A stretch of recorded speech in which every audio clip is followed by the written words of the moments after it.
Hey guys, it's Kris Johnson, UCLA national champion. I need y'all to listen to the What's Bruin show.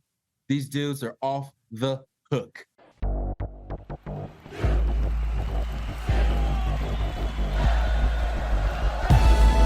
You're listening to the What's Bruin Show, part of the What's Bruin Show network, with your hosts, Jake Berryfield and Mike Regalado, and occasionally some friends, talking all things UCLA sports. And now, it's time for the What's Bruin Show. Well, hello, and welcome to What's Bruin. I am your host, Jake Merrifield, and I'm joined by my good friend, Mike Regalado. What's up? Mike. What's up, everyone? On another MJ edition. The ceiling is the roof. The MJ edition. Otherwise known as the What's Bruin Show at this point. But that's okay. Hey, it's... Get back out here, Jamal. Bill, we have no idea where he is. He's lost in the ether. He really is. Yeah, say goodbye to Bill. That's okay. At What's Bruin Show on Twitter and Threads and Instagram. I haven't logged into Threads in months, but I don't know if that's still active, but it's there. I think Threads kind of died. Somebody pulled that thread and it just faded away. Although with every tweet that the high superior of Twitter tweets out, more people are hitting Twitter towards X. the Threads. Yeah, I don't know if they are. La Twitex. I just don't know if they are. I know a lot of people who have really dug into the Threads. Yeah. I don't know them. I have accounts, and I'm like, wow, you 12,000 already. When I start good seeing for it, you. when I start seeing people quoted on Threads, like on actual broadcasts and things, then I'll. Good point. Look, I'm not opposed to it, but I'm like, I think it might have the urge might have passed. I think there's just so many. Twitter X is just too ingrained. It's just one of those things. It took forever to master the La Twitex. Yeah. I'm just like even Instagram. I still don't know how to use that. I just post random stuff. I've just started trying to use Instagram the last couple months. It's crazy. I'm an amateur. Instagram's basically turned into TikTok. Yeah, I know. Like the whole thing is TikTok. Pretty much. God help us. Well, we have a TikTok account too. Entertaining. I think it's probably at What's Bruin Show. And we have an Instagram, that's at What's Bruin Show. And we have an email, what'sbruinshow@gmail.com. And we have a Substack, what'sbruin.substack.com. And we have a YouTube. Just search What's Bruin Show. And we have a My Locker site with merch. That's a My Locker site. Look in the notes.net/shop/what's-bruin. Gee whiz. And last but not least, we have a hotline. And last week, I said that we got a call. And then I said we were going to play the call. And then we didn't play the call, Mike. Oh, that's right. Yeah. You know why? We forgot. Because we forgot, and a couple cocktails later, and like we. By the way, we were so mad. How long was last week's show? Hour and a half. Yeah. So I mean, like after an hour and a half, like I'm not too clear behind the wheel at that point. And it's like I'm sorry. So I am going to try to remember. Like I have a little note here. I'm going to try to remember to play the call that we got. Maybe we will. Maybe we won't. We'll see. We'll roll those dice. We're going to effort though. We're going to really try. But with that being said, please call the hotline. What do you think about the men's chances in the tournament? Well, by the next time your call is played, it'll be, how do you think the men did in the tournament, in the Pac-12 tournament? What do you think with the women's draw? How do you think we're going to do in the NCAA tournament? What do you think about Corey Close or Mick Cronin or the football hires or whatever? But you can always voice your opinion on the What's Bruin Show. And the number for that is 805-399-4WBS. Okay, your cadence was off. It really was. I tried something new. Try one more time. 805-399-4WBS. Sucker Raina Troy. I'm down for a different cadence. You just got to let me know. I know. 805. It's my fault. 399-4WBS. Oh, yeah. It's really much more, it works better. You and Bill, I think, have more of a kind of a stupid ultimate cheeseburger theme riff. Like I don't have to say shit and you guys go launch into it. Me, we got to, it's okay. I'm not as musical. Anywho. But with that being said, we're beating around the bush way too long. I've already been talking for much too long, given the wonderful guest that we have. And Mike, a couple weeks ago, you tracked down Bruin legend Kris Johnson, national champion Kris Johnson, who is on the, he's like a multimedia superstar at this point. Yeah, this year he is really gone above and beyond in his basketball analysis of not just men's basketball, which obviously he's an alumni, but women's basketball. So, and he's also pretty freaking entertaining too. So, no, it was great. So we did a great interview with him. We're going to play that in just a couple minutes. But before we do that, Mike, do you have any bro-affiliated headlines with Mike? Mike Regalado. It's okay if you don't. Sure don't. But if you do. So wait, you don't have any headlines? No, because all the... Oh, wait, not that one. What's this one? Oh, there it is. Yeah, there you go. Yeah, all the narratives we're going to hit on. We're going to get to it anyway. Hit upon, shortly anyway. So, yeah. Okay, well, with that being said, please... Oh, I found one. Oh, wait. What's the headline, Mike? Adem Bona. Hold on. Pac-12. Hi, bro. Yeah? Defensive Player of the Year. Oh, my gosh. What a baller. All Pac-12 selection. He's just a baller, man. All defensive team selection. Just a baller, man. And Sebastian Mack. Straight baller. All freshman team. That's pretty awesome. Mm-hmm. I like that. It's good. Yeah. And then even For a middling Pac-12 team that ended 10-10 in conference. Yeah. Not too bad. Not too shabby. And then Charisma Osborne, even though it ended not as we hoped for the women's basketball team, she was the all Pac-12. She was an all Pac-12 tournament selection. So cheers, Just a baller, man. Cheers to the GOAT. That's good. That's awesome. And but we'll get to that women's game. But I mean, how depressed can you be when you're playing another top 10 team and you go to double overtime? At that point, it's kind of a coin flip anyway. Like it sucks that they kind of faded at the end in that double overtime. But I mean, you can't. How upset can you really be? Mm-hmm. Okay, how upset? Yeah. Let's hopefully even though they hopefully lost, that'll swing it around to getting a close win in some tournament game. Yeah. Right. Yeah. That'll be what that is. And even though they lost, they did move up one position right. in the top 25. So there you go. Right. yeah. So there's that. We'll get into that in a while. All right. Shut up, Mike. We have an awesome interview. Right. Yes. Okay. Well, without any further ado, let's get to this awesome interview with Kris Johnson. All right, join us on the What's Bruin hotline. We have a Bruin great. He won a national title with Jim Herrick. He also coached under a friend of the show, Steve Lavin. It is none other than Kris Johnson. Oh, by the way, he's also part of a legendary Bruin family, right?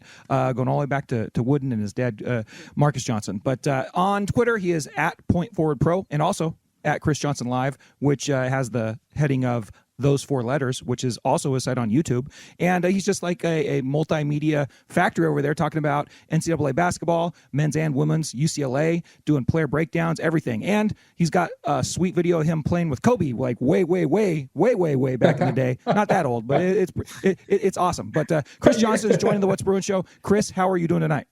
I'm doing great. Thank you for that intro. You made me feel a little old with the Kobe video, but it's all good. Don't feel too bad. I was in school with you back then, so we're part of like I was back in there in the mid '90s as well, and I remember watching you play. Yeah, we were all there. A privilege and an honor to have you on the show. A glorious era, guys. That's right, glorious era. That is right, man. So ThoseFourLetters is your YouTube channel, and then also one of your Twitter feeds is that.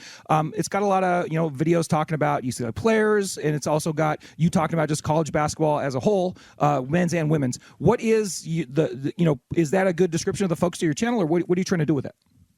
Yeah, that is a good description. I mean, I actually kind of rebranded my channel from a couple of years ago. I started a podcast called KJ Live a few years ago where I was interviewing old UCLA guys, NBA guys, entertainers, musicians, just all type of people. And so I kind of loaded up a ton of content on that site.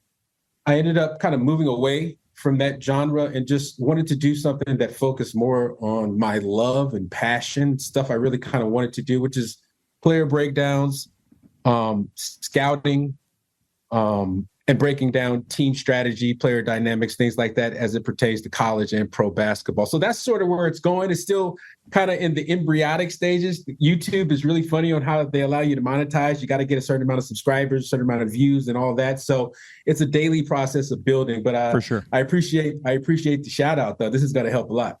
Good. Excellent. Well, let's get into some technical questions. Obviously, you're a former UCLA basketball player. You've been covering not just the men's team, but the women's team as well. And there's just a lot of narratives going on between both of them. But first, I want to ask you, what are your thoughts about the Bruins season this year? I know they have a lot of young guys, but, in Cronin we trust, especially on the defensive side. But still, overall, what are your thoughts about how this team has progressed this year? Guys, it's been one of those roller coaster rides. A lot of I won't say letdowns, but those games early in the season where we were in all of those games gave everybody, I think, a ton of hope and promise in the beginning of the season, whether it be Villanova or Marquette, that we were going to win some of those games later on in the season. Unfortunately, it didn't happen as frequently as we liked it. But hey, it's a young team, like you just mentioned, 7, 8, 9 freshmen or whatever it is. I've been really impressed with the way the UCLA coaching staff has gotten those guys up to speed with college basketball. Now, granted, Mick Cronin's methods sometimes, they're, an acquired taste, if you will, but he's a proven coach. He gets it done. He goes hard. And if you're a great player, you don't mind being coached up. I just feel like, it's been just a roller coaster ride that you would expect a team that is driven by freshmen and sophomores. Make no mistake, Adem Bona, Dylan Andrews, those guys are hell of a college players, but they played sort of secondary roles last year, if you will, to Jaime and Tiger and those type of guys. So they weren't really the guy. And so this is their first year of really being the guy. And being the guy in college basketball, especially at a place like a UCLA, man, there's a lot of pressure. That's the one thing I don't think we talk about enough when we talk about players and their development, especially at a place like UCLA. There's a lot of pressure there, man. When you got to practice and play in a place that has 11 banners and you got all this tradition and history, and the other day against Arizona State, you kind of see it with everybody, 100 players on the court, luminaries, NBA everywhere, probably $1 billion was on the court, right? So it's kind of like, if you're a player, at UCLA, that feels, you got big shoes to fill, if you will. So sometimes, when you're going through a season as we saw and you have bad performances as you saw, I don't know if it's just a combination of, hey, the guys just aren't, buying into what Mick is doing, or if it's just like everything all in one pot. There's a combination of we're not buying in. There's a combination of freshman blues. There's a combination of, and the thing about being a freshman too, is like you're learning how to be a college basketball player on the fly. So you're, as you go along, you don't come into it just knowing everything, knowing the tricks of the trades and all the nuances that are associated with player development and getting enough rest and eating the right food. And so all those things I think come into play when you look at a season like this, guys, when you're 15 or 17 or 14 and 16 or whatever it is. So I think that's my biggest takeaway, though, is that I'm excited for not only the conference tournament, but what the future holds, because they got so much experience this season. Yeah, I wanted to, add to it. Can you also imagine being an international player coming in and going, what is he saying? Why is he yelling at me? He's yelling. Seriously, what's he saying? I mean, I could imagine that is a big hurdle for Cronin. But also wanted to add the fact that a lot of your points are stuff that well, I guess I was going to say me, but a lot of Bruin fans agree upon. But Free Faibleux, I'm all there. Like we saw some good stuff from him early on, and just kind of disappears. And who knows why he's not playing. But, you've pointed out some of the things that I've written about, how he's just really active when he's on the court. And I mean, I'm not sure why he's not on the court, but yeah, what have you seen from, him? Why do you like him so much? Well, I love Faibleux because when I scouted him in the beginning, when he was with France, he just had a level of athleticism that I felt like would earn him minutes and made him a viable guy in like high level college basketball. He can move very well laterally. He has he's 6'6" and he's fast end to end. He's got that size too. He's not some little skinny twig. He's got a decent size. And then his basketball IQ on the defensive side, especially. Man, early in the season, I was just going crazy because I couldn't believe some of the plays he was making. I mean, he was out there looking like a DB, just being able to recover and close out and just playing so hard. I'm serious, Mike. I mean, you know exactly what I'm talking about. Yep. And for him, so I'm Faibleux. I'm just like free Faibleux. I'm just like big Faibleux guy. But for him not to get the time and not to get the opportunity this year, I don't know if it was Mick sort of trying to get Faibleux to buy into something specific that Mick needed him to execute day in and day out. Because a guy like with high energy, I won't call him a loose cannon, but he kind of, high energy guys like that, they're all over the place. Yeah. And so maybe Mick wanted him to play a certain style. Maybe offensively, Mick wanted him to, be a certain type of dude. I don't know, but I always felt like, man, Faibleux was a guy that we needed to get in the game. He was going to give us something positive, if not just from the stats, but just from the energy perspective. Yeah. Kris, when you talked early, the kind of the combination for why they've had such an up and down season, and some of it being all the mix of the new players, and some of it being how bought in they are. As somebody who's gone through these seasons many, many times yourself, how often or do you have to like buy in more than once during the season, if that makes sense? Do you like, get up and down and all over the place? Yes. Yes. I think it's such a nuanced situation that I think we try to simplify things too much when we talk about basketball players, especially UCLA, right? We just, oh, come on, guys, buy in. And no, there's ebbs and flows, there's ups and downs, there's moods. Dudes are moody. So I might wake up and be pissed off about something with my girlfriend. I don't know, back home, I hadn't talked to nobody and nobody's calling me. My Instagram followers have dropped by 400 last night because I had a bad game against Oregon State. Whatever the case is, you got to take into account that these guys, they go through moods, they go through mood swings. And so they're going to be up and down in terms of buy-in, and let alone, and make no mistake, when you go through a Mick Cronin practice, right? For X amount of days and months throughout the course of the year, it's a challenging situation because Mick is fiery. Mick's going to get in you. Mick's going to tell you what you need to hear. Now, a lot of guys aren't necessarily going to be able to respond to that. Everybody don't want to hear what they need to do. And I think we all know that, sometimes you don't respond well to that. But if you're a guy that can take constructive criticism and then apply it to your work, and then apply it to your game, then I think you can develop. I think Bona's a guy that I used to see Mick get on hard. Yeah, I've seen Mick yell at Bona, get in Bona's face, screaming, stomping, doing the whole thing. But you see how Bona handles Mick? Bona almost handles Mick like Mick is like, okay, I got you, coach. Bona's mood is always great. When you hear Bona in a press conference, she's one of the most eloquent, positive. I just love hearing Bona talk. Yeah. Because it's like, man, if Bona can sound like this after getting beat up by Mick and all that type of stuff, then that tells me Mick isn't that bad. That tells me Mick has the best interest of the guys at heart. Bona's my barometer for this UCLA team.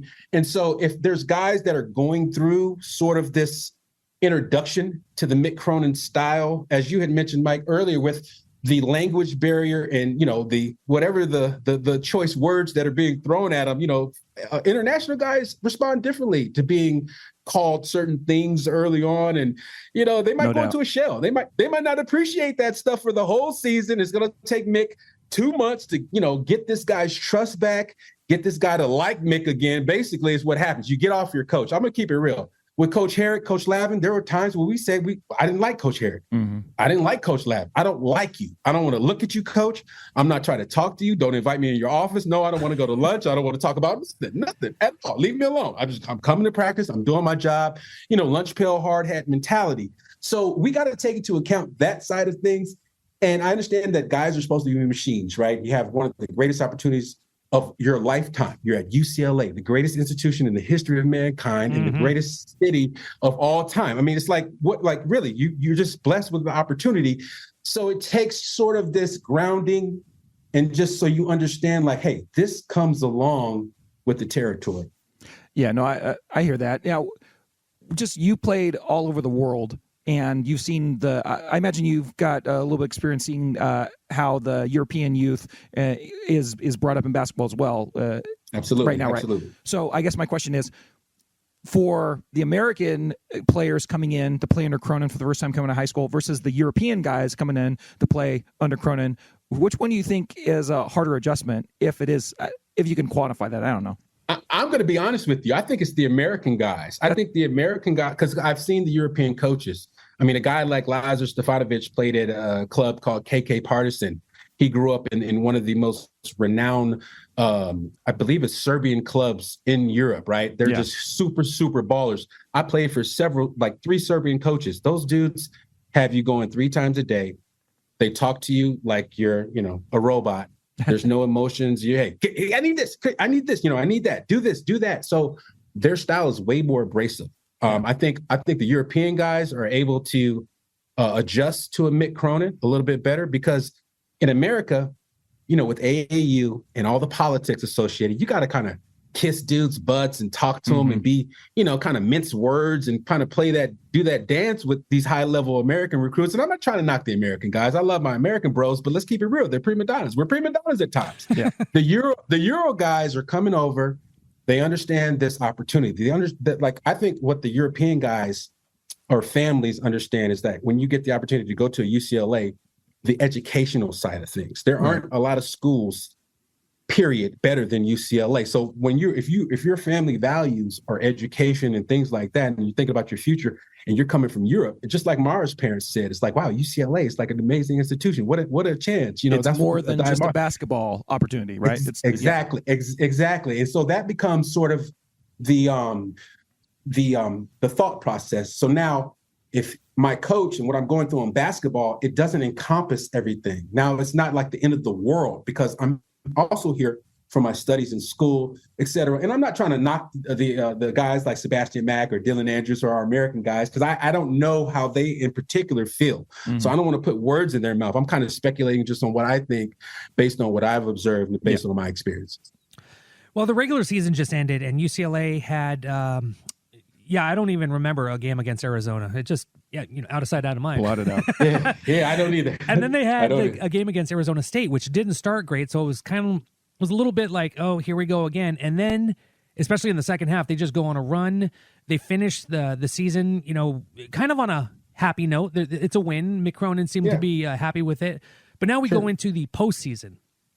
What do you see from this team going into this situation where if they do want to get into it's pretty much a foregone conclusion that if they want to get into the NCAA tournament, they have to win the championship.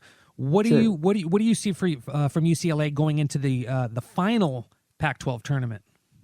Well, I see guys like, when I see a guy like Boda get 20 and 12 against Arizona State, Lazar Stefanovic 20, hitting 5 threes, like guys are playing good basketball at the right time. Like we're playing some of our best basketball. Granted, the Arizona game, okay, whatever. But my question was, how are they going to respond after Arizona? Are they going to have two bad games in a row?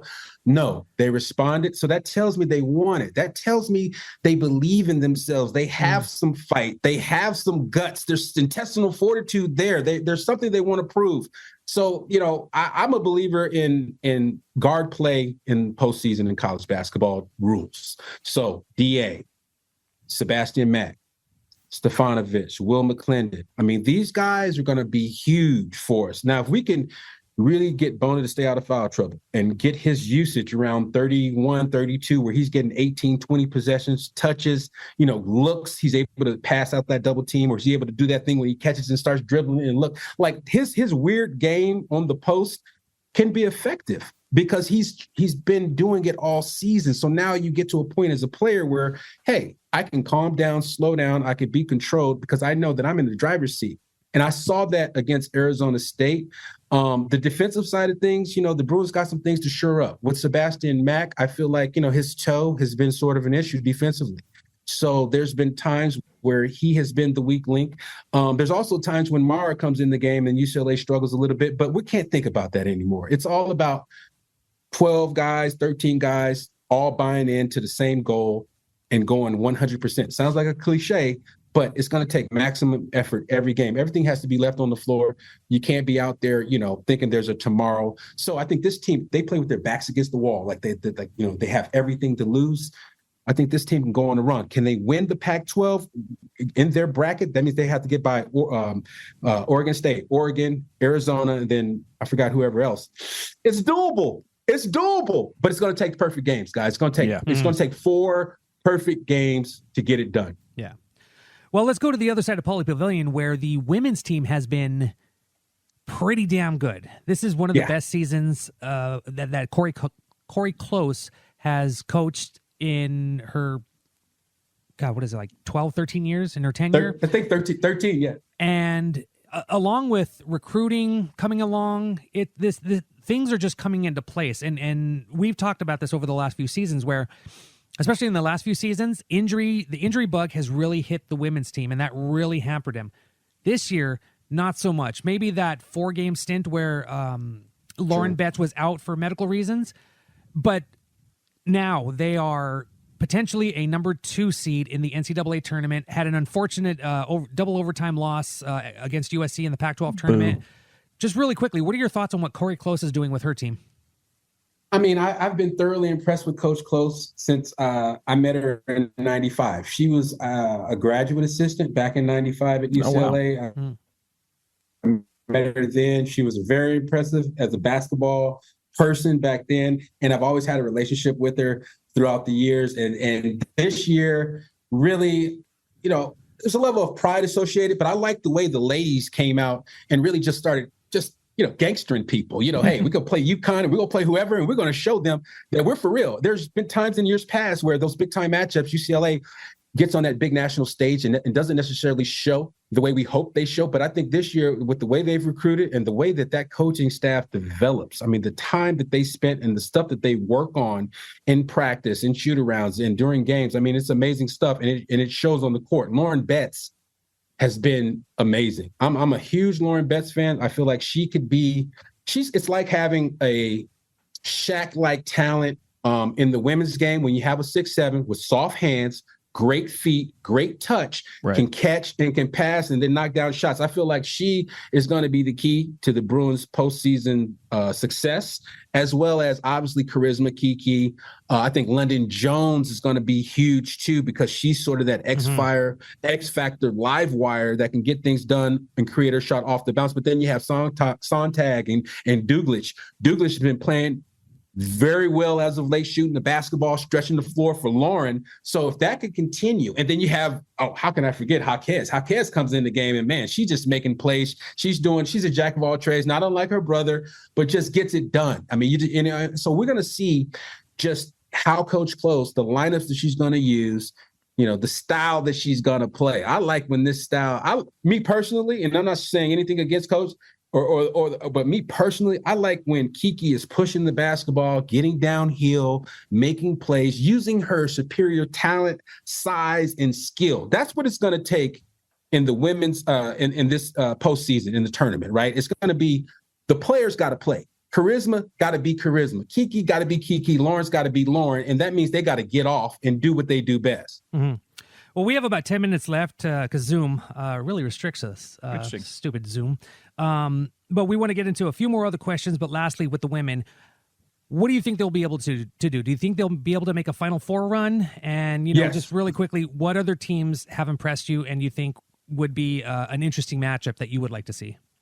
I think they can make a Final Four run. The other teams that have impressed me have been Iowa, Caden Clark. I like LSU. I like South Carolina. I like who else do I like? USC. I don't know if I'm supposed to talk about USC on this podcast. Lindsay Gottlieb is she's turned that around.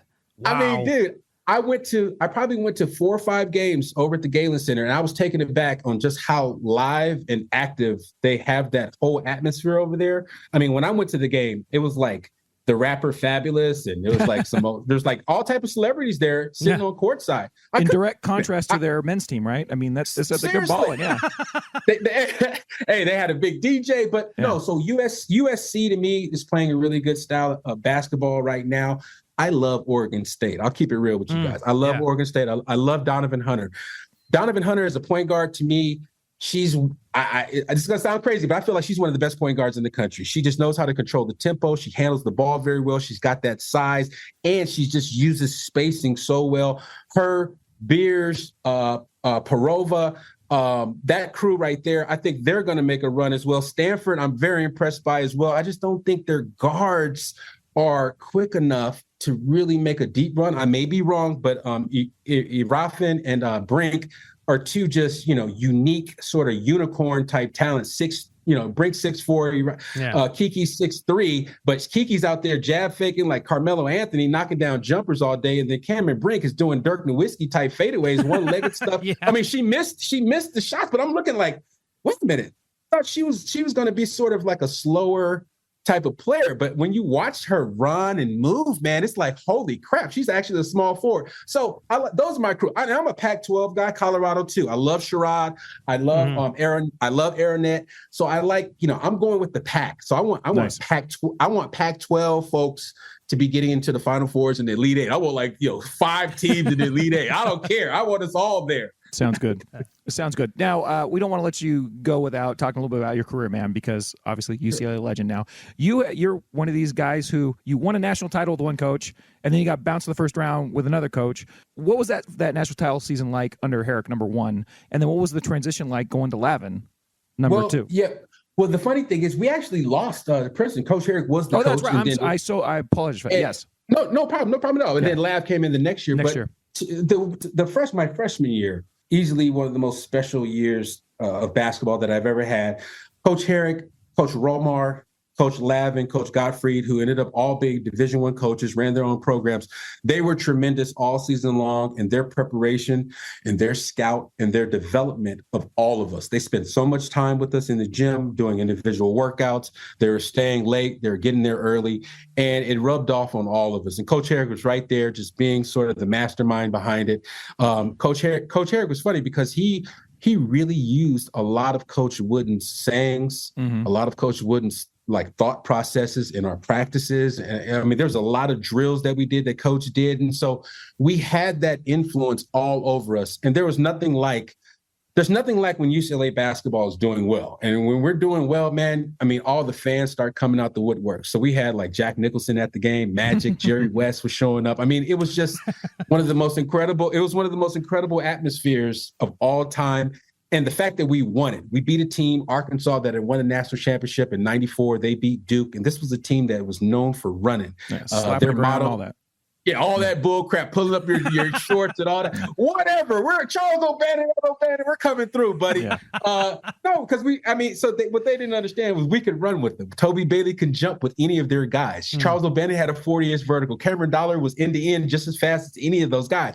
We played the national championship game without Tyus Edney. Yeah. I know y'all remember that. Yeah. So Tyus goes down. He has a hurt wrist. No Tyus. Our guy, our 4.8, he hits the shot against Missouri in the finish to the Sweet 16 or whatever it was. He's not there. So it took a tremendous amount of us coming together, banding together, and a tremendous amount of belief during that tournament run that we were really destined for greatness. And it was special for me, and I'll cap this. It was special for me because 20 years previously was Coach Wooden's last championship, and my dad was a sophomore on that team. And so he was also our announcer, our radio announcer. So he was along for the ride. Oh, I totally forgot that. Yeah. Yeah, baby. He was remember the yeah, baby stuff he was doing? But no, it was amazing. It was amazing atmosphere. It was an amazing season. And the sad part, we obviously lost to Princeton the last year, but when you win a national championship, guys, things happen. You get big-headed. You get arrogant. You start thinking you're the man. You start thinking your boo-boo don't stink anymore, right? Yeah. And so that's what happened. We needed to get grounded. And we ultimately were, and I think we deserve to be grounded the next year. Well, look, nothing's going to take away those memories of that national title, the last one that was won at UCLA, and hopefully more to come. But Kris, we want to thank you so much for coming on, and appreciate you guys. Hope that we could have you on again because I feel like we can talk to you for another freaking hour and a half or whatever. But, absolutely, whenever you need me. Yeah, this is great, dude. We really appreciate it. But yeah, it is at Point Forward Pro on Twitter, at Kris Johnson Live, or those four letters on Twitter, and at those four letters on the YouTube, and just doing great content and just obviously very gifted at everything he does, man. We really appreciate you coming on the show, Kris, and you have a great evening. Thanks, guys. Go Bruins. Do you think we drink too much? No, we don't drink too much. Men face reality, women don't. That's why men need to drink. I hate it when podcasters talk about what they're drinking. What else am I going to drink, Bob? A fucking Fresca? No, we're not having Fresca tonight.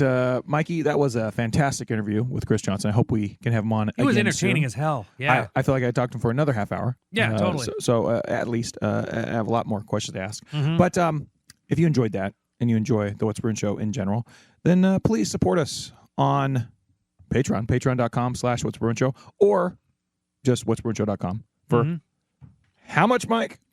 $2. Just $2 a month. We'll send the What's Bruin Show into the future. Or you can support us on Substack for a little more than how much, Mike?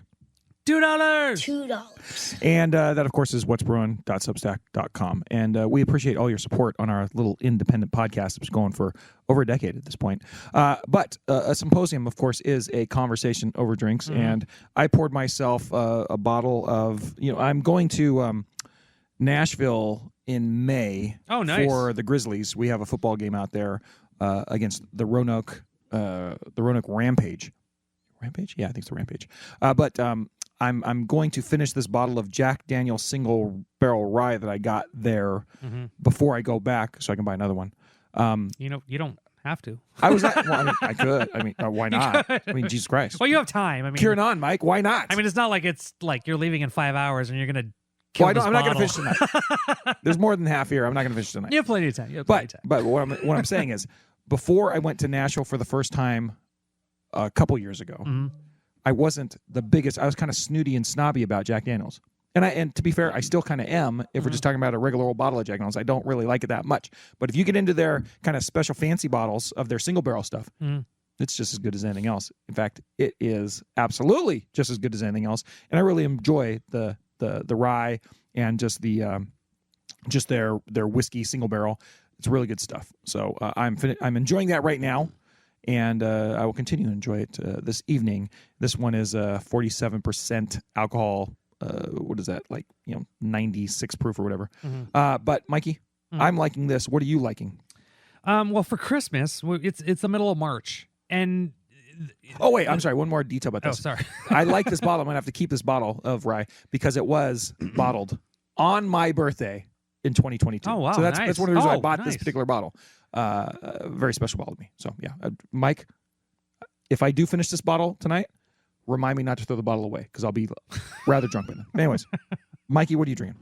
Well, you got me all these beers for Christmas, and it's mid-March. Like, how many freaking beers were in that thing? I didn't think it was that much, but still It was like still drinking the Kona Brewing 142 pack. Yeah, right. It was a lot. No, I think it was like something like a 24 pack or something like that or whatever. But it's Costco perfect, size. Especially now.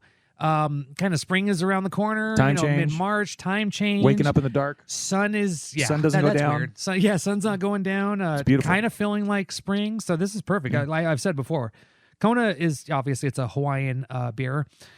It's perfect in the summer. I love longboard in the summer. A little bit of liquid aloha for Mike. Hells yeah. I like that. Milli Galiki alcohol. It's close. I'm not even. Let's just go with mahalo. It's just mahalo. Very good. All right. Well, thank you very much. And once again, Mike, for how much a month? $2. $2. $2. You can send the What's Bruin Show into the future. Watch us, subscribe to us, please. That would help us out immensely. And we love you all. And thank you for listening to the What's Bruin Show.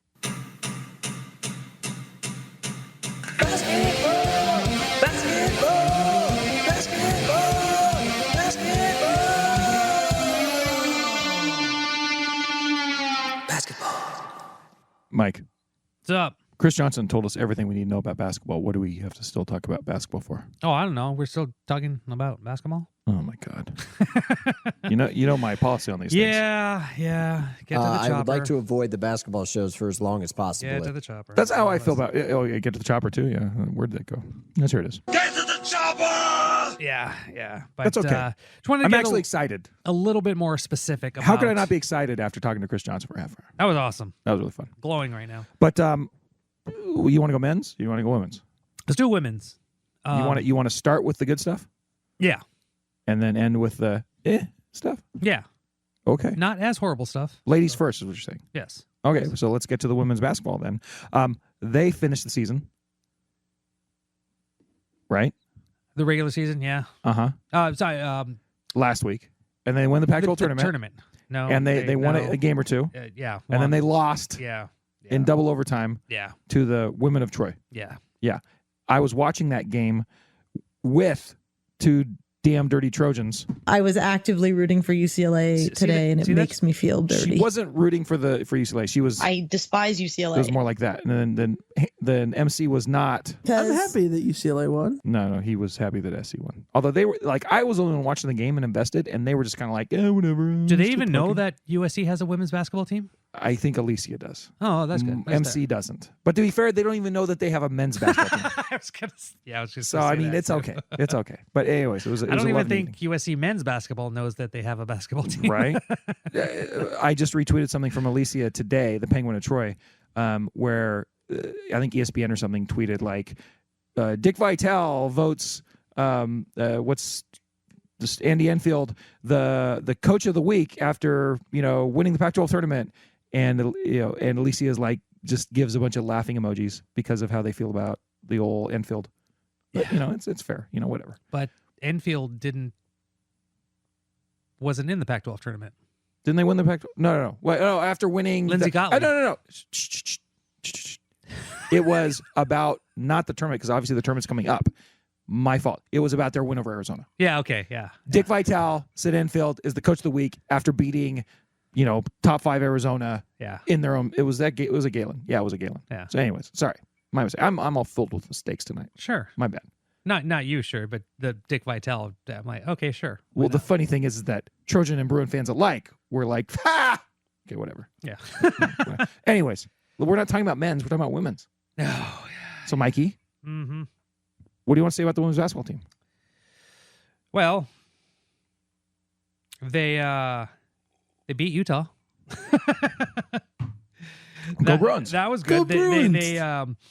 That was a bit of a slugfest, but UCLA pulled that one out late in the game. They won 67-57, and that was going to be a tough game anyway because Utah is a top 25 team, and I've talked about this for the last few weeks. The entire Pac-12 women's is top 25 teams, basically. Yeah, right? pretty much. Yeah, it's just very bizarre how Utah is in the top 25, but yet they don't get the first round bye because they're sixth in the Pac-12. Yeesh. And just like UCLA was in the top 4 of that first top 16 committee. The Bruins were in danger of that rankings. too, remember? Yeah, and yet they were third in conference.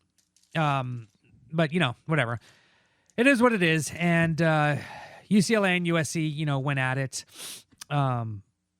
It was a freaking harsh battle, and obviously they had me pulling my hair out, quite early because,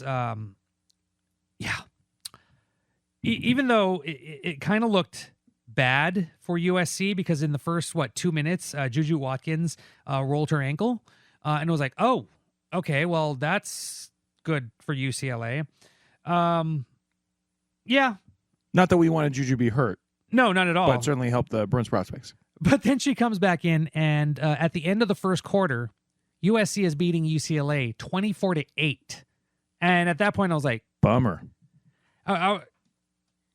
It's like I was thinking about that one scene in The Matrix where the albino-looking lady, when everyone's getting unplugged from the machines on the Nebuchadnezzar, and one girl goes, not like this. I was just like, oh, not like this. Come on.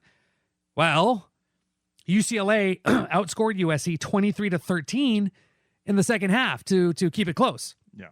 And they basically they go into a tie at the end of regulation, and they were just going at it. Like these two teams were beating each other up. Actually, there were several women's basketball games, the Pac-12 tournament games, where the teams were just beating each other up. Women with black eyes, getting stitches on their cheek, someone landed on Charisma Osborne's head. It was brutal. And I can't be positive, but I'm pretty sure that Juju Watkins had a game high 12 fouls in that game. Unfortunately, she didn't foul out. She only had 4 that were called. I don't want to play that game, but it did seem like there was a little bit extra for Juju. Still, the thing that kind of, I'm not going to say UCLA, could have won on these final shots, but at the end of regulation and at the end of the first overtime, UCLA had the ball with just under 2 seconds left. Both times they were not able to get a shot off, like not even at all, not even an attempt, which you kind of have to do a little bit better than that. Yeah, it was total bummer. And it's so weird how people were like just blaming the whole game on those 2 plays. I'm like, yeah, they went to double overtime with a team that is just as good as them. I'm not going to put that on it. Yeah, bad play with double calling overtime at that point. But and it's like you're already in the double overtime, and sometimes that's just the way those things go. At some certain point, one team might hit a wall, and that's what it looks like happened to the Bruins. A couple of lucky bounces gives the other team momentum, and then it's like because of just the nature of the overtime, right? If it gets out of hand, it gets out of hand, and that it was a bummer to watch that. Yeah, and it was just. It wasn't as heartbreaking as the loss earlier in the season to USC or the loss to like Stanford or any of those. Yeah, those kind of hurt. This one was like, okay, it's the tournament. The UCLA, in my opinion, has secured at least a number 2 seeding because of this. They could have solidified definitely a number 1. But that's not the case. The part that does hurt a little bit is the fact that USC went on to beat Stanford, who in their previous 2 games, they were losing at halftime by double digits, I believe, in both games. And then they come back and just smack the two teams that they went up against. And I was hoping same thing would happen against USC, but excuse me, Lindsay Gottlieb is just, wow, 3 seasons with USC, and she already has them as a top 10 team. That's freaking incredible. Couple things. Number one, they lost in similar fashion in overtime to Utah earlier in the season. Mm-hmm. And, is that troubling to you how they play in overtime, basically, where it's like they didn't just lose? And I know just a minute ago I said, sometimes you just don't know how these things go. Yeah. That's kind of how I look at it. But is it troubling to you at all? Like, if these guys get into these close games, are they going to be able to pull through? Do you, where are they at on kind of like your clutch meter, Mike, when it gets down to, the crunch time in these games? Do you have confidence they're going to come through, or are you, are you worried that they're going to kind of fold like they have in a couple of these notable games? Yeah. These were 2 overtime games, but I mean, what about just like going down to crunch time in regular? I'm not really worried about that time? because I think like I said, these games were very physical and a lot more physical than the regular season games. Obviously, you have all these teams that want that trophy, and it was just brutal. But in a lot of aspects, the refs did let them play. I think there was a lot of stuff, and even like on UCLA, there was stuff that wasn't called. But it was, I think UCLA needed this experience to realize just how, especially for the younger players. Yeah. Just to understand, like, okay, what it's all about. This is going to be a slugfest. Yeah. We have to step it up. And, their situation is different from men's basketball because even though all the different conference schedules are spread out this week and last week, the women's tournament ended this past Sunday. The men's doesn't start until tomorrow, after the day after we're recording. So UCLA women's basketball has a week to rest, as does the rest of the women's basketball world, college basketball world, because both selection Sundays are this weekend. Yeah. So they do have a week to rest, to analyze what went wrong, what went right, to maybe dial up the intensity and the physicality, and I think they will be able to adjust to that. And I don't. Do you think they're well suited to play a big physical game? I mean, oh yeah, they got some big physical players. Yeah, exactly. And I don't think, especially in like maybe the first 2 rounds, I don't think it will be as physical because in the Pac-12, in your conference, who your teams are, and things are a little bit more heated, a little bit more, I mean, for example, did you see that the fight that broke out between LSU and South Carolina? Yes. Like they were, I mean, even before that, they were just like battling. It was like, someone's going to get hit. Oh, wow, someone did get hit. But it's like that. That's Pac-12 conference. But, if UCLA goes against like, I don't know, just a smaller school, which they will most likely go up against, that animosity is not going to be there. You don't know that team. You're not going to be, jawing at an opponent that you've already seen twice earlier in the year. So I think the physicality will be there and will be brought up when needed, especially in the second and third weekend. Yeah, I said it. Final Four, baby. But yeah, I think they all needed to figure out how to play tough and physical. And yeah, they were just so close to getting into that championship game.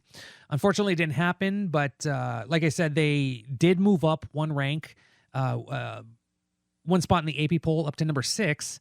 And, now USC is 3 in the country and Stanford is 4, obviously, because they just beat Stanford, which I get. They actually beat them twice. But those rankings don't matter now. Now it's about Selection Sunday and where they're going to be seated.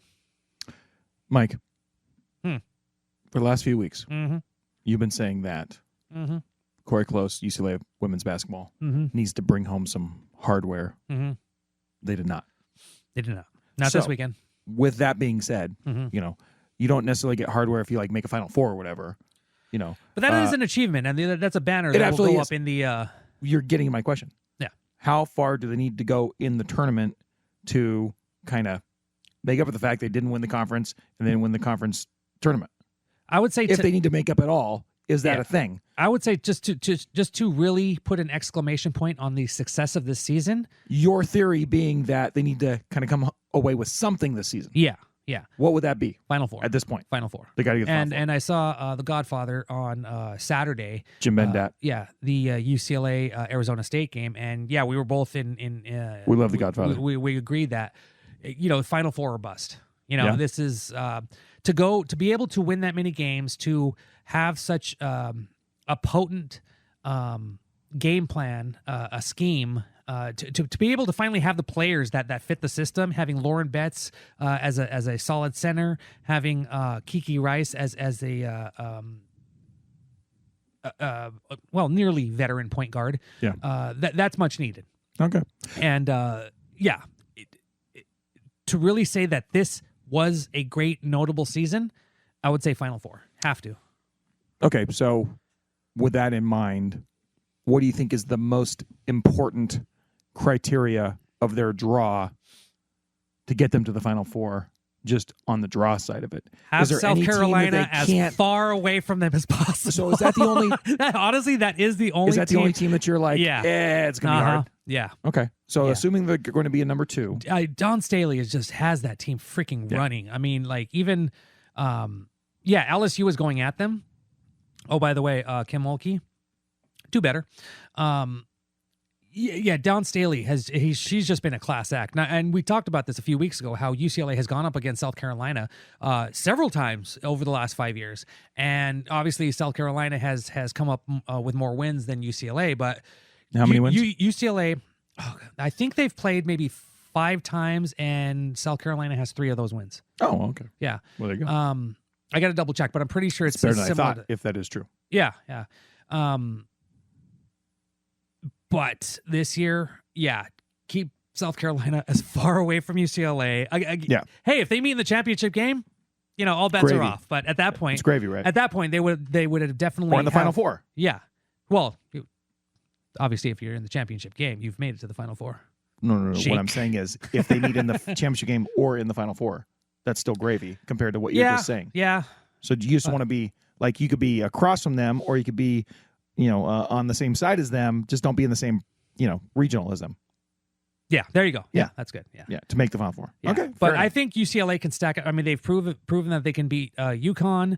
Texas, I don't think is as strong as their standing indicates. Are there any Pac-12 teams? Because there's probably there's going to be Pac-12 teams, multiple Pac-12 teams in all the different. I do want to see. regionals. I want UCLA to go up against Stanford at some point. You want to see that. I've been wanting you're to like, see let's that. go. You say, you're because you look the Stanford trees in the eyes, and you say, Suck it, Stanford. Is that what you're saying? Okay, very good. Yeah, UCLA with the chainsaw. That is Lauren Betts.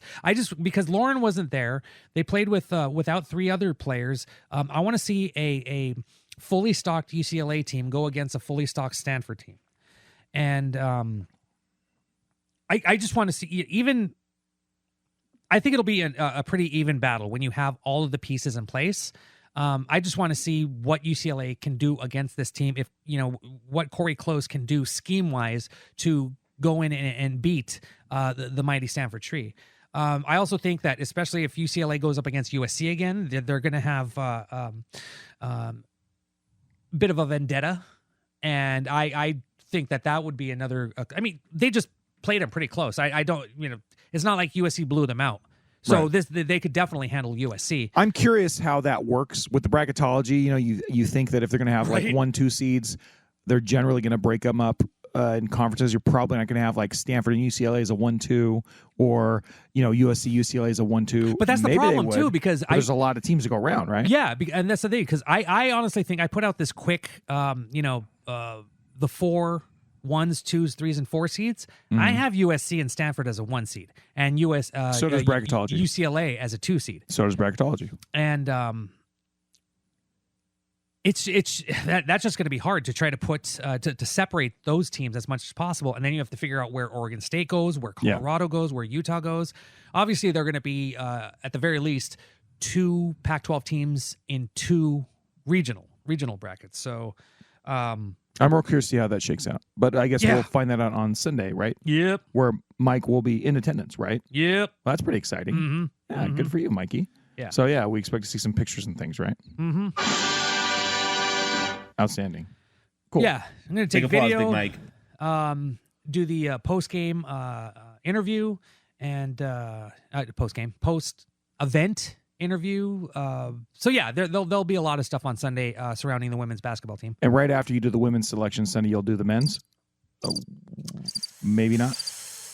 Maybe not. Okay. Only if the men's team wins the Pac-12 4 in a row tournament. Yeah. We'll see. Yeah. Should we get into that real quick? Let's do it. Let's transition over to Okay. the men's basketball. Men's basketball. Men's basketball. Men's basketball. Men's basketball.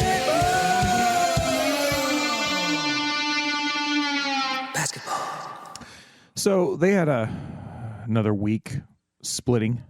They ended up 10-10 in the Pac-12, and they split their last 2 Pac-12 games, losing in bitter fashion in a relatively empty house to Arizona.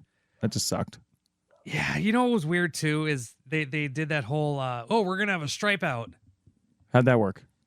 Not so much? Not so much. Yeah. Not so much. Like they didn't even acknowledge it.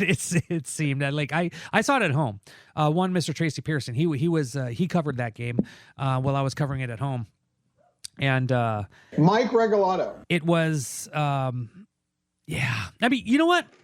The worst part is you have all the the high end donors that are on the screen across, like a good percentage of them just they didn't put on the shirts. They just did not help out with the stripe out. Like I've said, even right around the time that the reconstruction, the renovation happened. If I remember your direct quote was "kill the rich." Wasn't that what it was? No. Oh wait, no, that wasn't you. Okay. No, that was my nihilist anarchy phase post UCLA. Right after I graduated, and I was like, eat the rich. No, no, I thought that the best thing for UCLA, especially from a TV perspective, put the Den on that side. At least you have a cheering crowd. Seriously. Yeah. So anyway, so that was kind of weird. Yeah. Yeah. But they lost Arizona. Yeah. That game sucked. Yeah. Do you have anything to say about that game? Bad announcing. Yeah. UCLA actually was battling with Arizona for like the first 7 minutes, and I was personally, I was thinking that we might have a repeat of the game at Arizona where went down to the wire. UCLA almost, they almost beat Arizona. Not so much. That was UCLA's offense was decent. Their defense, which has been, it's bread and butter, just disappeared. Cronin came out of the game saying that, Bona played his butt off, and Andrews played his butt off, but then sat down early because he had cramps and they were losing big. Yeah. But that otherwise nobody could guard a soul. Yeah. A lot of Matador defense in this game. Hole. And then Arizona State was on Saturday, and it was just like, okay, it's Arizona State. It's that's another thing. Why wasn't the Arizona game on Saturday? It's actually probably a good thing that it wasn't on Saturday. Right. Just give us the opportunity to end on a high note. Exactly, which they did. And it was weird because Bruin luminaries in the house. Yeah, as we talked about. UCLA started that game just flat, and then they came back, started the second half flat. They came back and they really put the clamp down on Arizona State. They only allowed.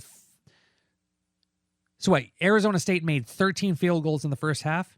They only made 5 in the second half. Their defense really clamped down. Like UCLA couldn't even make a shot either. But then they just started hitting shots. And I think what was it?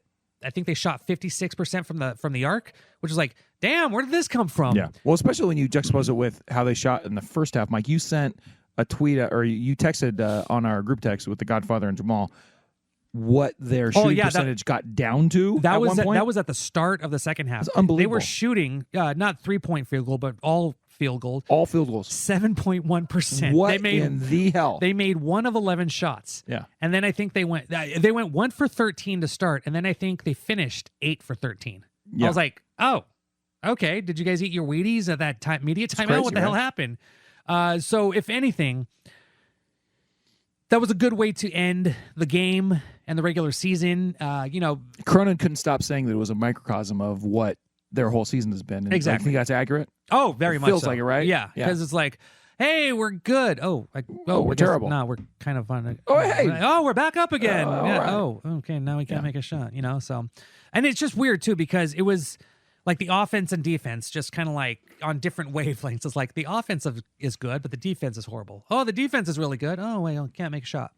So yeah, it's just it was just an up and down, interesting way to end the season. Yeah, Cronin, like in the last couple of weeks, he's talked a lot about the players and their attitude, and when they're waning and waxing or whatever. But something he said that kind of stuck out to me too was because they're a young team, because they're learning and all these things, that when one guy is out there struggling, you need to have your teammates that'll pick you up. But he has made a point of saying when one of these guys struggle, then they all kind of get the sourpuss face, and then they all kind of struggle, and then they haven't really found a way to dig themselves out of holes that they may dig for themselves, kind of thing. Yeah. Do you think that's a fair assessment of these guys at this point? Yeah, and I mean, there's a lot of stuff too. Like, talk about it. You talked about how Bona and Andrews and even Stefanovic, how they've been the rock of this team. Like that's what you have to build around.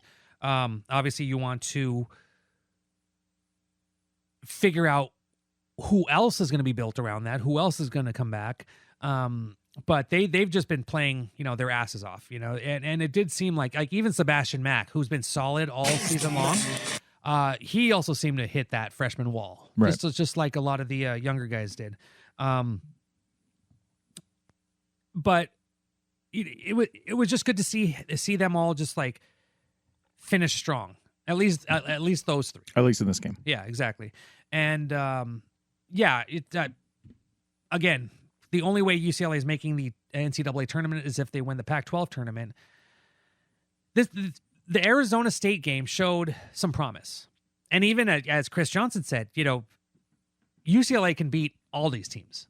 And after hearing him, I can think so too.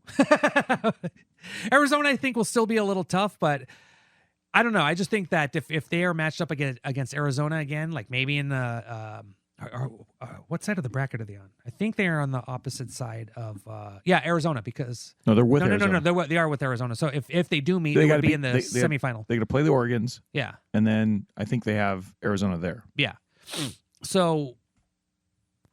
Can they beat them? Maybe there will be a little bit of revenge. They kind of embarrassed you on your home court. You want to get some revenge. I could see that happening. But if anything, the end of the Arizona State game was a good jumping off point for the Bruins to. I hear you typing, Jake. I am. to use that momentum into the Pac-12 tournament. So what do you think about, they got the Beavs first. What do you think the prospects are of just getting through that game right there? I think it's good. They beat Oregon State twice this year. So nice Beaver. I think Cronin will have this team ready to go for Oregon State. And obviously it's a completely different beast, because in the season you get a game, day off, game. If UCLA wants to win, they got to play Wednesday, Thursday, Friday, Saturday. Can they do that? Are they going to be tired? Do they have enough energy? That's going to be the big question. But I'm not completely confident that they can do it. But we've seen them play good offense and defense, at different points this year. Can they put it together? That's questionable, because I think one of the biggest things is consistency with this team. Yeah. They don't really have it. They've played again that Arizona State game. A microcosm of the season, because it's like, hey, we're good. Oh, we're down. Oh, we're back up. Oh, what's happening? We can't shoot. Yeah. So we'll see. Well, on paper, they're the higher seed than the Beavs. Nice Beaver. So theoretically, they should win that game, just if we're talking about chalk, right? Mm-hmm. And then, they beat the Beavs earlier in the year twice. So they're, once again, that points to them being able to beat the Beavs. But after that, then they got to take on the Wimpy Ducks. Now, how do you feel? They split the matchups with them this year, losing at Oregon, winning at Poly. Do you think they're going to, if they do beat the Beavs, do you think they're going to encounter the Wimpy Ducks? The Ducks, they're wimpy. The Ducks, they're wimpy. They don't even have teeth. Or do you think they're going to face the Mighty Ducks? Have you guys ever seen a flock of ducks flying in perfect formation? Yeah, how do you feel about that matchup? You know, it's weird because Oregon has kind of been up and down too, and obviously they are in the top 4, which what does that say about the Pac-12? Because UCLA was in that top 4 spot for a few weeks. They obviously before they decided to lose a bunch of games. Yeah, exactly. I think they can beat Oregon. A focused team, Tim Cronin getting on these guys, really telling them, cheering them on, saying, look, we can do this. We've done it before. Let's do it again. And I think once you get to Arizona, if Arizona gets that far, coincidentally, I think that will be a revenge game. Yeah. I think there will be a little bit more chutzpah in the UCLA locker room there. Okay, well, we'll see. And they've had a test case, right? It's weird in the tournament they're playing, two the same state schools back to back. But earlier in the year, they went to Oregon State, beat the Beavs, nice Beaver. Nice Beaver. And then they lost to Oregon, like I said, right? But then later in the year when they're hosting them, then they beat the Beavs and then they beat the Ducks. So I mean, we'll see. Hopefully they can get past the Beavs. But they've shown they could beat both these teams back to back, right? Mm-hmm. That's a good sign, I guess. Well, Mike, I'm gonna choose to hope for the best, and fear the worst. But the one thing I do want to talk about with this final Pac-12 men's basketball tournament, it's going to be starting on tomorrow, with the Bruins. I wish that these games were going to be televised, but for the entire Pac-12 tournament, you're going to have 3 televised games, and that's going to be Colorado's first matchup on Thursday. And then it's going to be, that's at 5:30 p.m. That's going to be on Fox Sports. Mm-hmm.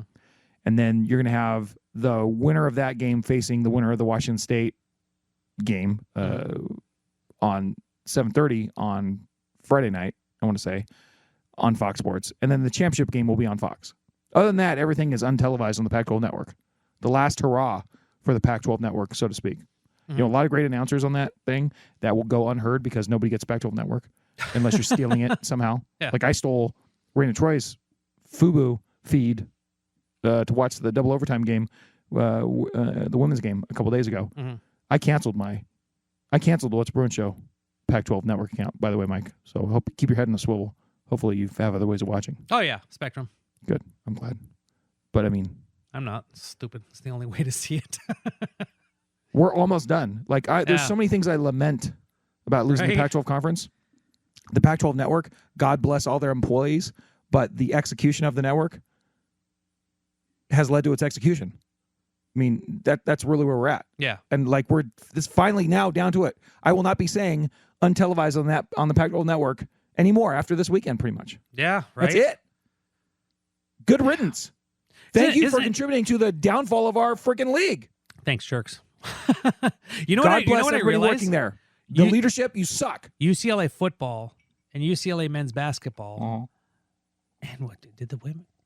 I can't remember if the women did. But men's basketball and football had the final Pac-12 football and men's basketball game in history. That speaks very poorly of how both those teams did this year. Like I've never heard such I've never heard such a strong indictment of the program. You happen to be the last 2 teams to be untelevised on the Pac-12 network. What a fucking distinction. Wow. How honorable is that? Oh, whoop-de-fucking-do. Thank you for that, Mike. That's great information. You mad, bro? Good riddance. Good riddance. Yeah. And by the way, first-class announcers on that network that nobody ever heard. Yeah. God bless them all. All right. Yeah. Anyways, Mike, let's get on with it. I think we have a little smattering of football talk, so let's get right to that. All right, cool. Blue 32, Blue 32, California, hood, hey! Football. All right, Mikey, we're over an hour. Mm-hmm. We did. All right. Yeah, we had an awesome interview with a Bruin legend. Mm-hmm. And we still haven't talked about football. and we still have What's Bruin to do. All right. So, and we're wearing sunglasses. So let's get to the football talk. And guess Have what? a half pack of cigarettes. Yeah. And we have a call to take, which coincidentally and conveniently will like dovetail right into basically be our football talk. Yeah. So, yes, you call the hotline 805-399-4WBS. Second Ranch Roy. And you'll be heard on the What's Bruin Show, right? As long as we remember to actually play it. Guaranteed. It might take us 2 or 3 weeks. You're right. Semi-guaranteed. Semi-guaranteed. Yeah, depending on the, how long we actually broadcast for and how much I've had to drink and, and how long your call is. But I will tell you this. If you want to call and give us, 6 minutes of quality UCLA football talk, that's fine. I'm not going to guarantee you that we're going to play it, but you sure can give yourself a good chance of us playing it if you start with a nice compliment. And that's what happened here. So let's hear from Diego, and then we'll use that to frame our tonight's football talk. Here we go. Hey, Jake, this is Diego. Just checking in on all the off-season comings and goings. First off, I want to give you and your show an A for being the best of the Bruin media coverage. And I say that because you're open-minded and you are honestly, I think, picking the right choice here, which is to say, how can we tell what's going to happen next? We have no idea. Foster hasn't coached. The enemy is an open question as well. And we don't know who might be transferring out when the new regime gets installed. So that's the only reasonable take I believe you can have right now. You can't rely on anything the enemy did in the NFL. You can't rely on anything Foster did as a running back coach or a player. So we're kind of looking at a blank slate. I want to give you the Schlee meter. I think the key to Bieniemy and judging how well he does coming up in spring ball is whether Schlee stays or not. If Schlee leaves, it means Bieniemy doesn't have the imagination to be able to work him into the offense in a really constructive way. So to me, that would be a yellow flag, not necessarily a red flag, because we really won't see Bieniemy until Bieniemy does something. So, but I would see Schlee as an important part of the offense because he could really be, think of him as a wildcat formation, passing wildcat is kind of the way he gives us. He didn't have a full playbook last year, so he was a little bit limited. His passing is a little bit limited. But wow, if he can improve and get a broader playbook, he could really give us a much deeper looking offense that defenses wouldn't be able to tee off on. Okay, so that's that. Defense will be fine. Offensive line will be one of the best in the old Pac-12. It'll be one of the best because it's all veterans. Left tackle will still be a question mark, but the rest of it should fall in line pretty well. Now, the bias I mentioned there earlier is you guys think Chip left the program high and dry. I don't. It all came down to Jarman not renewing him. So in the coaching business, now if you look at this as a business and not as a blue and gold sport, Kelly had no choice but to start looking because he didn't have another year after 24. He hadn't been renewed. Of course he's going to start looking. You would too. We'd all do that. That's rational. He was going to stay until, at the very last minute, the BC head coaching job opened up. O'Brien grabbed that, and he went to Chip. Then went to fill the OC spot at Ohio State to coach with his surrogate son, as some people say, Ryan Day. Okay, that all happened because he was on the market. Jarman put him on the market. He didn't put himself on the market. So I think you guys need to tone down this anti-Chip indoctrination. That you can tell my bias is I'm a pro-Chip guy. I think Chip is a unique talent. He's maybe not a generational talent, but he certainly isn't something you see every day. He's a rare talent, let's put it that way. So I think we gave up what was a very good football coach and a very good program. He hadn't had any academic problems, had any behavioral problems. From all accounts, the team practiced like a pro operation. It was a player-led team, so the coaches didn't have to be rah-rah, hold you accountable type people like they say the enemy is. That's all hogwash, okay? So Chip did a great job here. He didn't win as much. He lost the ASU and Cal games. That cost him his job. And in 23, he bet his Bruin career on Moore, and it didn't pan out. He lost his job because Moore basically tanked the season. Okay, recruiting, it all comes down to NIL. I think you guys need to update your thinking here. It's not about Bruin. It's not about UCLA. It's not about the degree. It's not about any of that crap. It's about who has the biggest bag. And UCLA is way behind. They were a year slow off the blocks when NIL was authorized. They didn't get their NIL going. And then when they finally did get it going, there's some guy named Greyer, I think his name is, or Gayer. He got it started. He talks about how Jarman and the Wooden Athletic Fund wouldn't let him on campus. They wouldn't let him advertise. They wouldn't let him partake in fundraising events. They wouldn't co-promote. Why? Because they thought he was going to eat into the Wooden Athletic Fund funding sources. So whose fault is that? So you send Chip out into the world with no bag to offer recruits, and then you complain he's a bad recruiter. It's all Chip's fault, right, guys? No. This is another example of UCLA incompetence with an exclamation point after it, okay? Get over this stuff that UCLA is this great place. It's run by sharp guys. It's not. They're all very dull people. They're government administrators, and this shows. So when it comes to being capitalistic, comes to being business-oriented, they lose. And they've lost out on NIL, and now they've got to run like hell to get back in the game. So don't blame any of that on Chip. Okay, that's it. I'm out. You guys have a great off season. Bye. Okay, well, thank you once again, Diego, for the call. And yes, it took a little while for me to actually play it, but we played it, and I think that was worth it. It was 6 minutes of furious football talk, and I'm always here for that, right? What do you want? I mean, we talked an hour of basketball. You don't have 6 minutes for Diego, Mike? What the hell's wrong with you? I didn't say anything. Oh, okay, whatever. That's the vibe I was getting. Whatever, But I will say, thank you for the compliment. First, Diego, that was wonderful. I always enjoy hearing that. And then getting on to your points, Mike. First, let's talk about kind of the prospects with. And I think that Diego hit it right on the head in that we really don't know how good or bad this Bruin staff will be because there's a lot of unknowns. The last show was actually named an unknown quantity because that's what we have. You could sell me both ways, and I think that you could make reasonable arguments both ways. But what do you think of Diego's theory? And I actually like this, that Schley is kind of a weather vane in this situation. If he stays at UCLA, that is an opportunity for the Bruins to have a fun, creative offense, kind of that we envisioned last year. I really wanted that last year, whether it was more at quarterback with a little bit of Schley, with a Schley package. Remember, who was calling for a Schley package in August? It was this guy. Yeah. Right? Big Jake. It didn't quite work out that way because... Big Jake, don't knock, just come. There we go. Well, thank you, Mike. Inner space. Yeah, remember that? Yeah, absolutely. But we kind of got bogged down this year with the quarterback situation, right? And I think going into this year, you still have that there.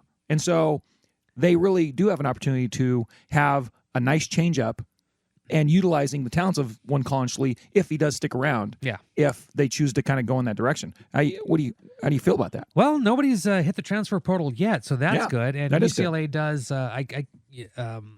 They are hitting the recruiting trail pretty hard, and they're getting some good feedback so far. The thing that we did talk about how with Chip Kelly, this offense would have been better. Like that was our consensus. Like there were some things that you got to work out. It would have been better than it was last year. Exactly. There's no doubt about it. Now there is a bit of a wrench in the system because Chip Kelly's not there. It's an unknown. You have Eric Bieniemy and Deshaun Foster and a lot of pro coaches and that doggo. Yeah. What is that offense going to be like? The thing about Chip Kelly's offense, the thing I will miss the most is that it was so damn creative. We've also heard it's pretty freaking complicated too. But man, when you get the right pieces in there, that thing was just churning along. The thing is, a lot of the time they didn't have the right pieces in there because Chip Kelly, didn't recruit hard enough. Either way, getting ahead of myself. I am hoping there is some creativity. I'm hoping that they take some elements from what Chip Kelly did and use it in this new system. But again, Eric Bieniemy, he's the guy running the offense. So we'll see exactly what the heck he's going to be, what he's going to do with it. I really do hope he errs on the side of a fun offense, whatever that means. And I think a fun offense is a productive offense. A fun offense is one that allows your players to make plays. I think a fun offense is one that is utilizing your not talented wide receivers that you have. Sure, yeah, but it doesn't have. But maybe certainly you want to throw them the ball as well. But just getting them involved in different ways, right? Truly a multiple offense, but you can't have a multiple offense that is overly complicated. I think at this level, I think we've seen that many times where it just gets it becomes too much. Yeah. So you got to find that balance between kind of the KISS rule, keep it simple, silly. Yeah. And also, though, being able to take advantage of all the dudes you got, and I think they do have some dudes on this offense. So I'm looking forward to that. I also wholeheartedly agree with Diego's assessment of the O-line coming in next year. I think that they can't help but be pretty darn good, and I'm looking forward to that. And I'm looking forward to them kind of in some corners of the Bruin media. And I'm talking to you, Will Decker. When you're on the show in a month or two, I'm going to be talking to you directly in your face, pal. And you're going to have to answer for your slander of the UCLA offensive line. Am I saying they're the greatest in the Pac-12? No. But they aren't nearly as bad as you're saying they are, buddy. So we're going to have Will on soon, and he's going to have to answer for those crimes. Mm-hmm. But anyways, I think the offensive line's going to be good too. Mm-hmm. And just as a whole, I think the offense is going to be good as long as this staff can take advantage of what their strengths are, and we had that as a given when Chip was there, and now it is a big unknown. So I'm hoping for the best there. Moving along, getting into Chip's departure, and Diego's urging us to kind of go a little easier on Chip, and I have to admit, Mike, I am conflicted. As I've said many times, I actually liked watching Chip Kelly coach football. Yeah, I actually liked talking to Coach Kelly about football when we met him. You talked about a million more times than I did, but the times that I did, it was a handful of times. I really I liked his style. Yeah. I liked how he coached. I think that it was very, very clear that the team that he coached bought into what he was saying for the most part. And we noted many times over the years that guys would come into the program. There were not a lot of departures after that, the first year where he, got rid of a lot of the more guys, which is a big bone to pick with a lot of the Bruin fans. But guys that came into the program stayed in the program. Yeah. Guys that came into the program developed into some awfully darn good players. That was one of his strengths. And so I wholeheartedly agree with Diego there. And so when Diego says, oh, you guys are being a little hard on him. Yeah, I know. But it hurts so bad. Did it hurt, Mike? Oh, yeah. It did hurt. Yeah.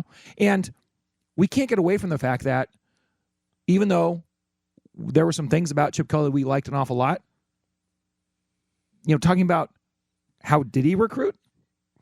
Did he recruit hard, Mike, to to high school ranks? Not the way one would hope a Power 5 team would recruit. A team that traditionally recruited as well as UCLA did. Yeah. I mean, the whole golden tickets and the 4 clap, what was it? 8 clap eighths, all that. I'm like, dude, just hand out your scholarships. The bottom line is before NIL became a thing, Chip Kelly was still under recruiting. And so, he struck some gold in the transfer portal, but as a whole, that was not a strength of his administration in any way, shape, or form. And he didn't seem to have any energy for it, right? And so that's something that really brought him down a peg in my eyes. And it was something that towards the end, it was glaringly obvious. Especially this year, because it seemed like, he didn't hit the high school recruiting trail as hard because he would hope that he would strike gold again, which he did several times in the transfer portal. And this year it was like very underwhelming. Yeah. It's not, I think, and this is going to come around to me, saying that there is definitely fault on both sides, but it wasn't UCLA's fault that Chip really did not want to engage with the media for the most part, fans at all. Like what UCLA AD, the athletic department? Just UCLA, the administration as a whole. Yeah. Okay. This is the kind of, you're saying that we were a little bit hard on Chip and that a lot of this is, the athletic department to blame. Yeah. And actually, I do sort of agree with that statement to a degree, but there are some things that Chip did that put him in the position he was in. The recruiting thing is a big bone to pick, and certainly he could have done better.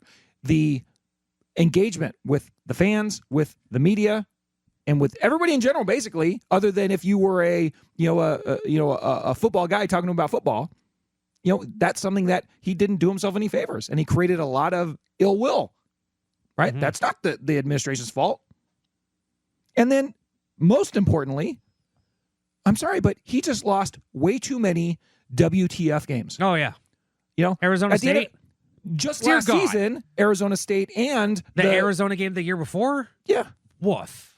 Come on. I mean, so that's the problem, you know, is that all those things combined led to all of this baggage that eventually it became kind of untenable. And this in no way, I in no way want to indicate that I don't think that the administration wasn't to blame for a lot of this as well. But it was a bad marriage. And towards the end, both sides had a lot of blame. UCLA should just cut him loose in November or early December. Just been done with it. Just been done with it because it wasn't going to get better, I don't think. And I know that we all kind of were in the impression that he was going to stay. And then, you know, Diego said that he kind of got left high and dry, and that's fine. Yeah, you're right. They shouldn't have left him high and dry. They should have got rid of him in November when, you know, those two, the sandwich losses of ASU and Cal around that UCLA victory. Yeah. That was, you know, it just, when you look at the Rose Bowl and how many people in the Rose Bowl, you look at how he was being covered by the media at large, right? There's some people stepping up in defense of him, but, you know, like, you know, Bull just taking him down, and, you know, it was not a very positive attitude for him. And then you're right, you know, Diego, the NIL thing did not work out well for the Bruins initially, and that is certainly not all Chip Kelly's fault. But does he share a big chunk of blame in there? Oh yeah, I mean, he absolutely did. It wasn't all Martin Drummond. It wasn't all UCLA. I mean, he's the being head of the slow. football program. There was a lot of things, you know, and whether it was him dragging his feet, combination of both, none of them handled it very well. But by the end, I think it needed to end. Yeah. You know, and that's where I was most down on Kelly. And it's like, if he was going to, you know, kind of go look for a job and he only went there because an opportunity opened up at Ohio State, and I get all that, you know, and he would have stayed. But I guess what I'm coming around to is, yeah, I kind of agree with Diego in that, in a way, this is UCLA's administration's fault in that they did leave him out to dry after November, December, when they should have fired him. Does that make sense, Mike? It's like, I don't think Diego believes they should have fired him, right? At all. They thinks they should have supported him more. I'm kind of thinking of, well, you should have fired him in November, December, based on his entire, you know, track record at UCLA. That's where I've come around to thinking at this point. Yeah. But yeah, this lame game of chicken that they both played with each other, where he wasn't kind of getting supported at the end, and then he went out looking for jobs, and they just kind of let it sit there for months and cost them, you know, the ability to have a much better selection of possible coaches to fill the spot. Not that we're, you know, not excited about Coach Foster and all that, you know, that's not what we're saying, but they would have been in a better position to make a hire had they just done what we all thought they were going to do after those two inexplicable losses at the end of the regular season. But at least he's happy. So there's that. And now he's going to win. We're not, and he's happy. So there's that. Well, we're not unhappy though. No. I mean, we're unhappy with him. How the whole situation played out. How the administration, you know, lagged it a bit. But hey, whatever. You know, it's in the past. Got to look forward. Let's move on. Yeah. Let's move on.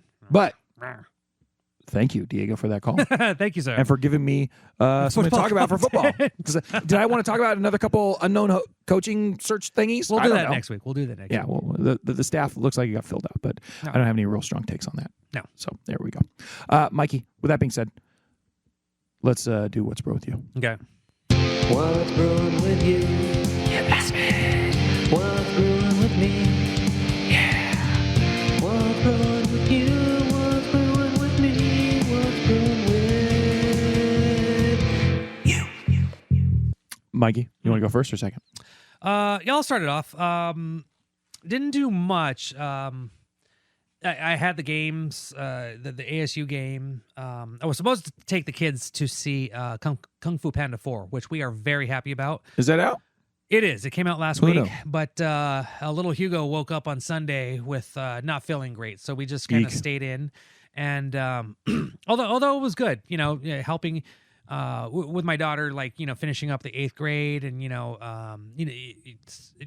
I swear to God, I nerd out when they bring home their homework, and like Violet's getting into some freaking complicated math that I don't remember getting into until high school. But either way, reviewing, stuff like negative exponents and stuff like that and how do you convert. But, oh, God, it's kind of so cool. I nerd out with that. But aside from that, we spent the, Sunday kind of like chilling out. And, my kids, I've said this before, they're just like, what are some movies or TV shows from from when you were growing up that you really like? And I've talked incessantly about how they love Clue, and they're doing a freaking there's a Clue musical that's coming to, I think, the Amundsen in June. It's funny, I saw a Clue play recently last year. Yeah, it was at Pierce College. Oh, yeah. Nice. That was fun. I wonder if it's the same thing. Yeah, because I had a friend. This who was not saw a musical. Oh, okay. This one's like a musical comedy. I have a friend who saw it in Minneapolis last week, 2 weeks ago. But yeah, they're coming to LA in June. So the kids and I are definitely on top of that. I also told my sister, because my sisters and I realize love that movie. half of your What's Bruins in the last 2 months have been Clue related, Mike. Probably. I love that pal. movie. Anyway, I'm moving on past that. Anyway, have I talked about Elf? No. Did I bring that up? I showed them Elf recently. Like, I'm just like trying to think of like, okay, what movies are appropriate for these preteen / young teenagers? And it just hit me. Commando? I was like, oh, Elf. Commando? No, not so much. Total Recall? Pitchfork to the chest? Not so much. But I was like, oh, Raw Deal. I wonder if, I don't think I ever saw Raw Deal. Oh yeah, it's just it's like in Commando. that vein, yeah, exactly. Yeah. Anyways, I'm sorry. So I was like, oh, what about Elf? And I remember it being funny, one of my favorites as a kid. Zooey Deschanel, one of her original roles. Really? That's a girlfriend. Who's girlfriend? Elf. She's the female lead. Not Elf. Alf. Oh my God. I kill me. Gordon Shumway. You're watching Alf? Yes. The Reagan alien? Yes. Okay. Reagan alien. Got the haircut. Just see that out? So like I looked it up. This is I was a giant like, misunderstanding. Oh, totally. Just by chance. And yeah, like all old TV shows are Terrible? streaming somewhere. How did it age? Some of them, it's funny as shit, dude. Okay. I forgot how funny it was. Like, just the rapid fire jokes, especially from Elf. I completely forgot how funny that show was. Just check out a few episodes, and it's just like the kids are laughing out loud. That's how I know. Like, oh, I hit gold with this one. Some of them I'll play in comedies, and then they're like, yeah. We saw that there was a Welcome Home Franklin. It's a new Peanuts movie. It's cute, funny, but it's not laugh out loud funny. The kids liked it, and they're like, it was good. Yeah, stuff like Elf and Clue and, but not Elf.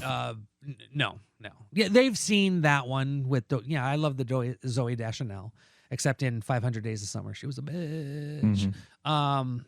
But yeah, like it was just a chilled out weekend. But yeah, this weekend coming up, very busy. Selection Sunday. The kids are going to be with me. I'm going to be taking them to the Wasserman Center for the Women's Selection Sunday. So that's going to be fun. We're going to be taking a lot of pictures, so that'll be cool. Jake, what's going on with you? I got a little bit of a watch this show too. Watch this show. Jake. He watches too much TV. No one can get through to him. Jake. I really hope you know that doctor who is fake. Jake. There's more to life than Sherlock just to fight a new girl. Wait. No, there's not. Watch this show. So I literally got interested in this show just because I saw buses driving around with the billboards on the side. Uh-oh. And it was just a nice looking poster. Mm-hmm. It was it's Murder at the End of the World. A Murder at the End of the World. Yeah. And it was an FX / Hulu show. Okay. And it's Clive Owens in it is probably the biggest actor in it, and then a bunch of like younger actors in it. The lead is Emma Corrin playing Darby Hart, and it's a fun show. It's a murder mystery thriller, and it's more sci-fi than I thought it was going to be. Mm-hmm. But it's kind of really? trapped in the the Thing. Remember, they're trapped up in the Arctic Circle. Like they're out in the Arctic Circle, and this one they're like in they're going on Iceland or whatever. But they're up in a remote location, and just there's a murder / murderers, and the thriller ensues. Yeah. overall, the show was, I would say, pretty good, start to finish. But there were some really epic, ending scenes in some of these episodes, 7 episodes, very short. And the performances were pretty good, and I really liked it. And the style is very, very cool. And some very cool, unexpected sci-fi elements. So, not sitting here endorsing it as the best show, that I've seen in a long time or anything like that, but it certainly was worth watching, and I did enjoy it. Nice. And it was, if you like murder mystery typey shows, pretty darn good. So Murder at the End of the World. Have you seen that one? I think it's called Animal Control, with that guy that was used to be in Community. Yeah, I keep seeing advertisements for it. I haven't watched it yet. I love the animals. Joel McHale is your saying. Thank you. Yes, Joel McHale. Yes, and former Go Dogs. He was a Washington Husky. Mm-hmm. Yeah. I haven't watched it yet. Have you? I was just heard wondering. anything good about it? Yeah. Yeah, like I've heard it's like pretty, it's funny as hell, and obviously the animal element, that grabs me.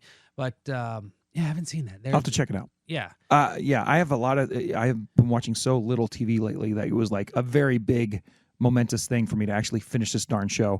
And we finished True Detective season 4 in Alaska, in the last month. So I've actually watched 2 whole shows. Oh, nice. In the last month and a half, and I'm just like, oh my gosh, I'm so proud of myself. So, and I do. anyways. I am enjoying the occasional, you send them once every 3 weeks. Oh, I'm very slowly working way through. Always. So didn't I tell you that this show is just freaking amazing? It's very good. Yeah. Just because you sent me, you recently saw The Janitor Mops Twice. It's a really good episode. Just what the hell? Just out of nowhere. Yeah. Just it breaks from the canon just to do this black and white noir. Yeah. And I can always sling you a random clip that I record off of there. And I know exactly. And you know exactly what it is. Episode. It's like talking to me and Sarah about a Seinfeld episode or an Arrested Development episode. It's the same thing. I really appreciate that, Mike. You sent me the clip of Charlie McDennis 2 Electric Boogaloo. Yeah. Of the clip where Frank is raising his flag, and he goes, "I didn't know it would look like that." And I wrote back, "Pretty sure you did. Pretty sure you did." No, that's great. Mikey. Okay, well, all right. 2 weeks in a row, we're hitting the hour and a half mark. Nice. And, I guess we had stuff to talk about. That's what the people want. Coming up next week, we'll, of course, talk about how the Pac-12 tournament went for the men.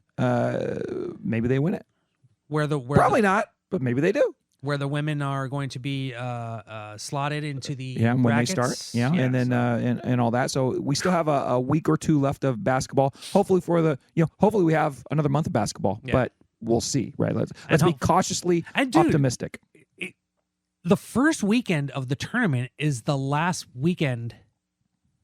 second to last weekend of March. It's so late this year. It's very bizarre. But once we get through with basketball, then we will, close the book on the Pac-12 conference RIP and get into some looking ahead into the Big Ten. And I want to have the Godfather on to talk about some of the Big Ten stuff. Obviously he is a Northwestern grad, so he's steeped in that legacy and tradition. So I'm sure he's got some strong takes on that, as well as let's round up some other people that have some Big Ten knowledge. But let's let the Pac-12 die an honorable death before we move on to new and the new things. Right? There we go. But Mike, it's been fun. We'll be back next week. And thank you once again for Kris Johnson for joining the show. That was wonderful, and hopefully we'll have him on after basketball season ends as well, because I still have a lot of questions to talk about. We didn't get into awesome. His high school and early college career. We didn't get into his overseas career at all. Thanks a lot, Zoom. I want to ask him what it's like being a teenager when your dad steals a movie, and White Men Can't Jump. I didn't even get to that because we had a time limitation. But anyways, thank you once again, and until next time, Mikey, what do we say? Go Bruins. Good evening. Smoke 'em if you got. That was the What's Bruin Show. Try us tomorrow. Same bat time, same bat channel. It's gotta be in or out, Mom. In or out. Well, I need the door closed. Thank you for your cooperation. Dude, bro, we play some ball on the West Coast. The final word is boob.